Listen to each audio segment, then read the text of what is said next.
2025 pass out అయిన వాళ్ళు ఇంకా లైక్ చాలా మంది పేరెంట్స్ నాతో మాట్లాడినప్పుడు అది ఏంటంటే ఫుల్ కన్ఫ్యూజన్ స్టేట్లో ఉన్నారు. రష్యన్ నడుస్తుంది, జాబ్స్ లేవు, కోచింగ్స్కి పంపిస్తే యూజ్ ఉంటుందా, లేకపోతే ఇంకేదైనా ఆల్టర్నేట్ చూడాలా ఆప్షన్ అని చెప్పి ఇట్లాగా చూస్తున్నాను అనమాట. థింగ్ ఏంటి అంటే ఫ్రెషర్ జాబ్ మార్కెట్ ఎప్పుడు కూడా డిస్టర్బ్ అవ్వలేదు, ఏదర్ ఏఐ వల్ల కానీ రష్యన్ వల్ల కానీ.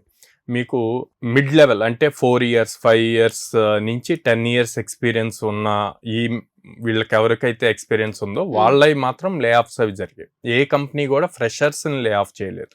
Okay, first clarity. Second, still lot of openings ఉన్నాయండి. రీసెంట్గా కూడా టాప్ ఎంఎన్సీస్ అన్నీ కూడా 25,000 20,000 ఇట్లా అనౌన్స్ చేసేయి. దాదాపు 1,20,000 ఓపెనింగ్స్ ఉన్నాయి. డిసెంబర్ లోపు వాళ్ళు హైర్ చేసేవి అనమాట. సో ఇన్ని ఉన్నప్పుడు జాబ్ మార్కెట్ లేకుండా ఎక్కడ ఉంది?